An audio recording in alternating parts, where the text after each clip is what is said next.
വാങ്ങുക എന്നത് പൊതുവെ എളുപ്പമുള്ള ഒരു കാര്യമാണ്. പക്ഷേ അത് കൊടുത്തു തീർക്കുക എന്നത് അല്പം പ്രയാസമാണ്.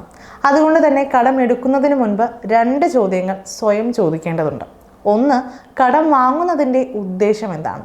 2, ആ ഫണ്ട് നിങ്ങളുടെ ലക്ഷ്യം നേടാൻ എത്തരത്തിൽ സഹായിക്കും?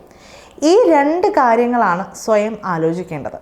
കടം എന്നത് അടിസ്ഥാനപരമായി ബാധ്യതയാണെങ്കിലും നല്ല കടം അഥവാ ഗുഡ് ഡെപ്റ്റ് എന്നും മോശം കടം അഥവാ ബാഡ് ഡെപ്റ്റ് എന്നിങ്ങനെയുമായി അതിനെ 2ആയി തരംതിരിക്കാവുന്നതാണ്. ഇനി എന്താണ് നല്ല കടം എന്നതുകൊണ്ട് ഉദ്ദേശിക്കുന്നത് എന്ന് വെച്ചാൽ, ലളിതമായി പറഞ്ഞാൽ കടം വാങ്ങിയ പണം വളർത്തിയെടുക്കാൻ സാധിക്കുന്നുവെങ്കിൽ അത് നല്ല കടമായി കണക്കാക്കാം.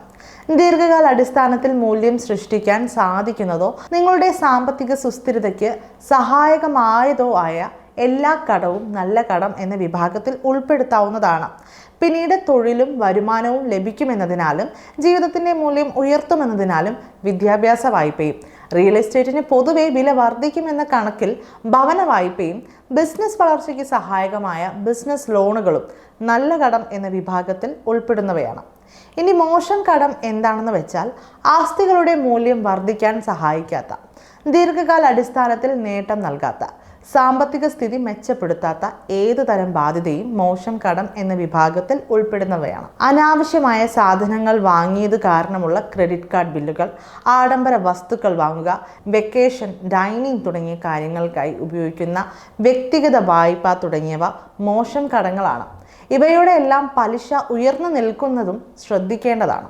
ഇനി വായ്പ എടുക്കുന്നതിന് മുൻപ് ശ്രദ്ധിക്കേണ്ട കാര്യങ്ങൾ: ഏത് വായ്പ എടുക്കുന്നതിന് മുൻപും അതിനുള്ള കാരണം ശ്രദ്ധാപൂർവം വിലയിരുത്തേണ്ടതാണ്. ഹ്രസ്വകാല അടിസ്ഥാനത്തിലുള്ള ആഗ്രഹങ്ങളെ തൃപ്തിപ്പെടുത്തുന്നതിനേക്കാൾ ദീർഘകാല അടിസ്ഥാനത്തിലുള്ള സാമ്പത്തിക ലക്ഷ്യങ്ങളായിരിക്കണം മുൻഗണന നൽകേണ്ടത്. പലിശ നിരക്കുകൾ, തിരിച്ചടവ് കാലാവധി, ക്രെഡിറ്റ് സ്കോറിന് മുകളിൽ വായ്പയ്ക്കുള്ള സ്വാധീനം തുടങ്ങിയ ഘടകങ്ങളും വിലയിരുത്തേണ്ടതാണ്. അതുപോലെ മുൻകൂട്ടി കാണാൻ സാധിക്കാത്ത ചിലവുകൾ, സാമ്പത്തികമായ തിരിച്ചടികൾ തുടങ്ങിയ സാഹചര്യങ്ങൾ നേരിടാൻ ഒരു എമർജൻസി ഫണ്ട് കരുതുക എന്നത് പ്രധാനമാണ്. നിലവിലെ പ്രതിമാസ ചിലവുകൾ കണക്കാക്കുക.